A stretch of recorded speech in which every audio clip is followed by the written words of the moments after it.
So we've color-coded our data, we've done conditional formatting, we're now ready to enter formulas and functions. We've already done a little bit of that, but we have some more to do. So we entered our average functions here, but now we're ready to calculate our grade.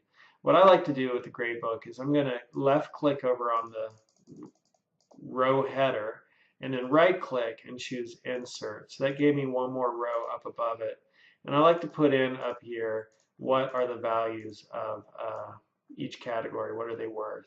So I'm going to select all that. I'm going to be entering percentages, so I'm going to format that as percentage. And I'm going to make it bold. And now I'm going to enter that my assignments are worth 45%. And the quizzes are worth 15%. And that's worth 15, that's worth 15, this is worth 10. And all that should add up to 100.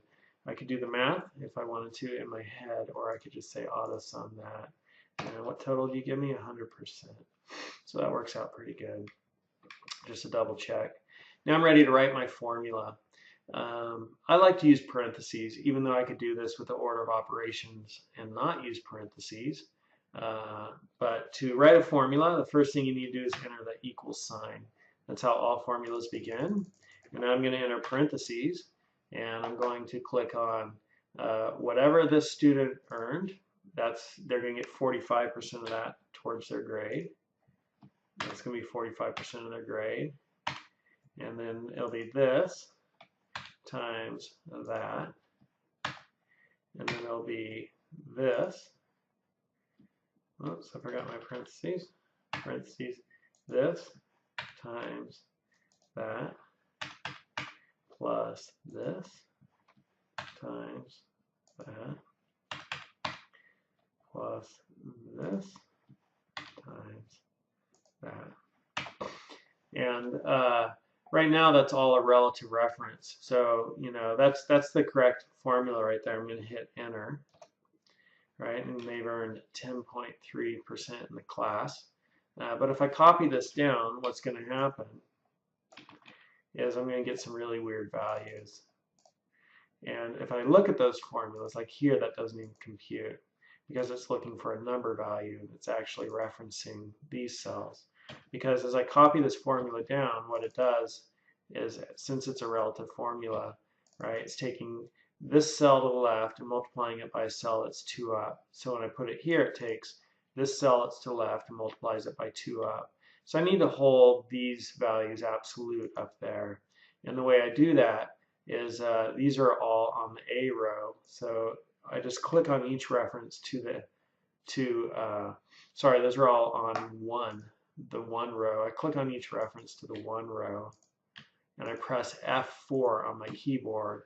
And it puts dollar signs in front of each of those references, making them absolute. So now when I copy this down, Control V to paste. And if I look at each of these formulas are continuing to reference, take the numbers to the left and multiply them by the numbers up there in row 1. So if you look at those formulas, by going into Formula View, Show Formulas, what you can see is that as I move through here, it's taking the values to the left and it's multiplying by the values up here, right? And you could also see that AX1 is held constant, whereas it goes AX 18, 19, 20, 21, 22 right here. Same with these go up right here, but this is held constant. AY1 is held constant. AZ1 is held constant. BA1 BB1 is held constant, and that's BB1 right there. Whereas these are relative, so as I move the formula, wherever the formula is, it takes those cells that are just to its left and uses those for the calculations. So a quick way to go in and out of Formula View, which is right here, Show Formulas, is on my keyboard.